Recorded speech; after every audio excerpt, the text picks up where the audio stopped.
bisa berjumpa lagi dengan Bu Anita pada pelajaran IPA. Nah, anak-anak, hari ini kita akan belajar pencernaan pada manusia. Sebelum kita mulai, yuk berdoa terlebih dahulu.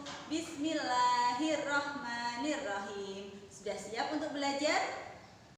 Anak-anak, sistem pencernaan pada tubuh manusia berfungsi untuk menghancurkan makanan yang masuk ke dalam tubuh kita. Nah, makanan yang semula kasar berubah menjadi lebih halus. Selain itu, sistem pencernaan juga berfungsi untuk membuang sisa-sisa makanan yang sudah tidak diperlukan oleh tubuh.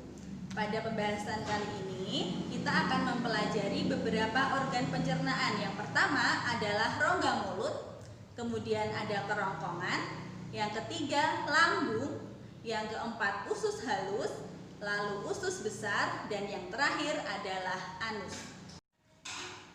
Sebelum kita mempelajari organ pencernaan secara lebih rinci, Bu Anita akan menjelaskan bagaimana proses pencernaan secara singkat. Yang pertama, proses pencernaan itu dimulai dari memasukkan makanan ke dalam mulut.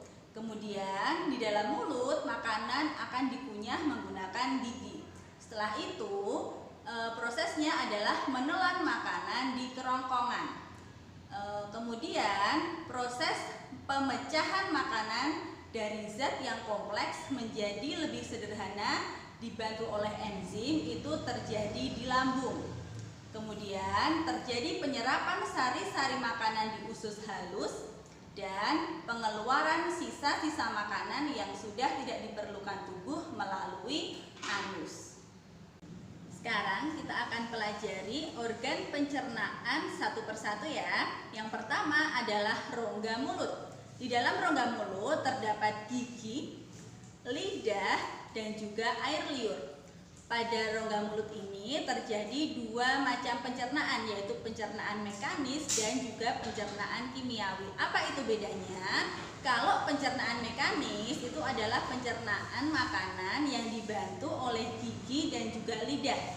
Sedangkan pencernaan kimiawi yaitu proses mengubah zat makanan yang kompleks menjadi lebih sederhana dengan bantuan enzim. Enzim apa? Namanya adalah enzim petialin. Kemudian yang kedua adalah kerongkongan. Jadi setelah di rongga mulut, kemudian yang kedua adalah kerongkongan. Di dalam kerongkongan kita terjadi gerak peristaltik. Apa itu gerak peristaltik? Siapa yang tahu? Hebat! Gerak peristaltik adalah gerakan mendorong makanan dari dinding kerongkongan ini menuju ke lambung.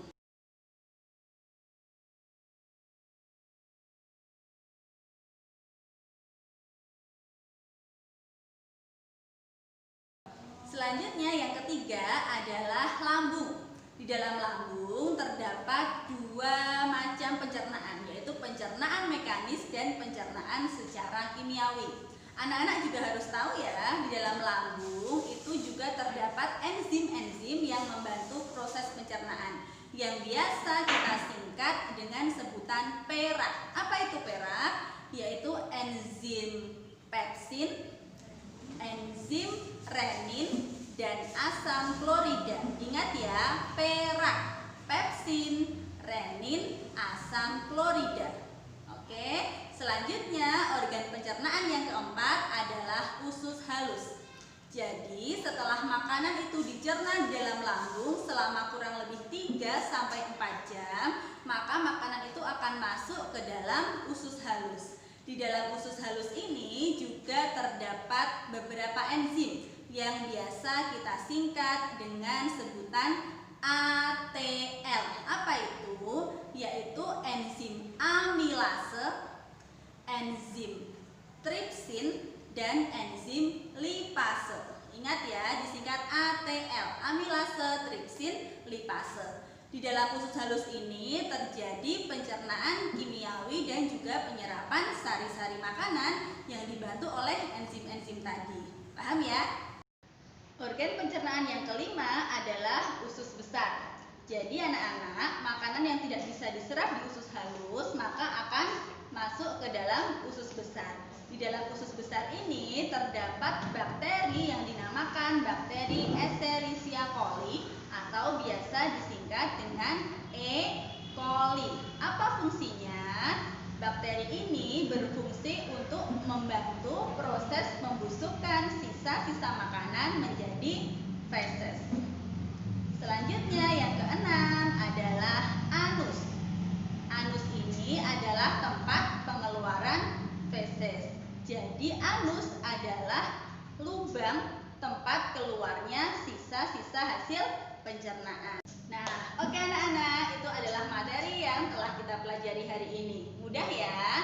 Jangan lupa pelajari juga materi yang ada di buku paket ya.